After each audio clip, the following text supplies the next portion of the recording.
இன்றைய தலைப்புச் செய்திகள். சற்றுமுன் வெளியிடப்பட்ட ஒரு தகவலை பற்றி தான் நம்ம ஒரு வீடியோவில் முழுமைக்கும் காணப்போகிறோம். விஜயோட பிரச்சார வாகனம் இந்த ஒரு நேரத்துல சிபிஐ விசாரித்து கொண்டிருக்காங்க. இதுக்கு பின்னாடி இருப்பது யாரு, விஜய்க்கு இதுக்கும் சம்பந்தம் உண்டா, அந்த ஒரு வாகனத்துல சிக்கியது என்ன, இதைத்தான் அந்த ஒரு வீடியோவில் நம்ம முழுமைக்கும் காணப்போகிறோம். எனவே இந்த ஒரு காணொலியை ஸ்கிப் பண்ணாம முழுமைக்கும் பாருங்க. அப்பொழுதுதான் நாம் சொல்ல வருகின்ற கருத்து என்னவென்று உங்களுக்கு முழுமையாக புரியும். இந்த ஒரு வாகனமானது விஜயோட டிவிகேக்காக பிரச்சார வாகனமாக கண்டிப்பா இந்த ஒரு நேரத்துல பயன்படுத்தப்பட்டு வந்து கொண்டிருக்கிறது.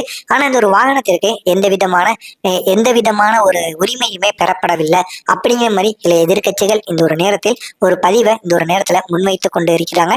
அது மட்டும் இல்லாம இந்த ஒரு வாகனம் யாரோட நிதியில தயாரிக்கப்பட்டது, யாரை கேட்டு இந்த ஒரு பிரச்சாரத்திற்கு இந்த ஒரு வாகனத்தை பயன்படுத்துறாங்க, அடுத்த கேள்வியாக அது எந்த அனுமதியுடன் இந்த பிரச்சாரத்திற்கு இந்த ஒரு வாகனம் பயன்படுத்தப்பட்டது அப்படிங்கிற ஒரு கேள்வியையும் எதிர்கட்சிக்காரங்க இந்த ஒரு நேரத்துல முன்வைத்துக் கொண்டு இருக்காங்க.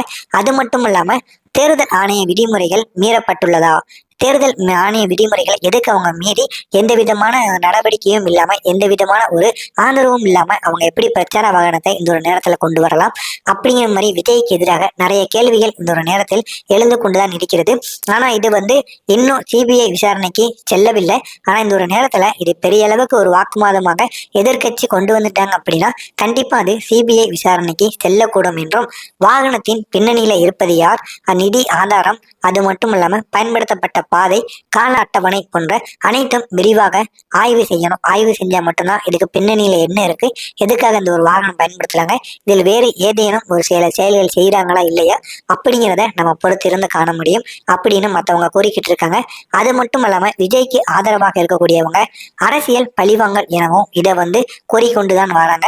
அது மட்டும் இல்லாம புதிய அரசியல் மாற்றத்தை மக்கள் விரும்புகிறார்கள், அதனால்தான் இப்படிப்பட்ட அழுத்தங்கள் உருவாகி கொண்டு இருக்கின்றன.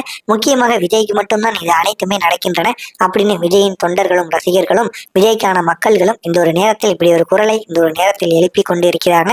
இப்படி அவங்க எழுப்பிக்கிட்டு இருந்தாலும் மற்றொரு பக்கத்துல எதிர்கட்சிகள் கூறுவது என்ன அப்படின்னா, சட்டம் அப்படிங்கிறது அனைவருக்குமே சமம், அது விஜய்க்கு மட்டும் சட்டத்தை மாற்ற முடியாது. எனவே இந்த ஒரு நேரத்துல சட்டத்திற்கு புறம்பட்டு சட்டத்திற்கு அனைவருமே சமம், அந்த அந்த இதுபடி விதிமுறைகள் படி இந்த ஒரு நேரத்துல யாராக இருந்தாலும் மீறப்பட்டிருந்தாலும் அது யாராக இருந்தாலும் விசாரணை செய்வது மிகவும் அவசியம் அப்படின்னு ஒரு கருத்தையும் எதிர்கட்சிகள் அனைவரும் இந்த ஒரு நேரத்தில் வலியுறுத்தி இருக்காங்க.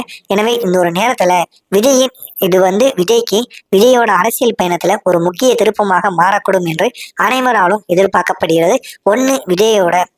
விஜய் இந்த ஒரு நிலைமையிலிருந்து அப்படியே கீழ்த்தள்ளப்படலாம், அவருக்கு எதிராக பெரிய பெரிய சூழ்ச்சிகள் இந்த ஒரு நேரத்துல ஏற்படும், இதனால் அவருடைய பேர் அவமானப்படப்படும் அப்படிங்கிற மாதிரி ஒரு பக்கம் கூறப்படுகிறது. மற்றொரு பக்கம் இந்த ஒரு செயலானது விஜய்க்கு பெரிய அளவுல ஆதரவை ஏற்படுத்தி கொடுக்குமா அல்லது புறக்கணிப்பை ஏற்படுத்தி கொடுக்குமா அப்படின்னு மற்றும் சிலர் கூறப்பட்டுதான் வந்து கொண்டு இருக்காங்க. நம்ம காத்திருந்து காணவும் இந்த ஒரு சம்பவத்தின் மூலம் பெரிய அளவுல ஒரு புதிய அரசியல் வருகை அல்லது பழைய அரசியல் சூழல் என்கிற மோதலை மேலும் தீவிரப்படுத்தும் ஒரு குறியீடாக இது காணப்படுகிறது. இதன் மூலம் பெரிய அளவில் அவர்களுக்கு விஜய்க்கு இந்த ஒரு நேரத்தில் சப்போர்ட் வருமா அல்லது இவர்களுக்கு எதிராக மக்கள் செய்வார்களா, மக்கள் திரும்புவார்களா அப்படிங்கிறத நம்ம காத்திருந்து காணலாம். இந்த ஒரு சிபிஐ விசாரணை மூலம் கூற வருவது என்ன என்பதை நாம் காத்திருந்துதான் காண முடியும். மறக்காம நம்முடைய சேனலுக்கு நீங்க புதிய பார்வையாளராக இருப்பேன், மறக்காம நம்முடைய சேனலை சப்ஸ்கிரைப் செய்து வைத்துக் கொள்ளுங்கள். நன்றி, வணக்கம்.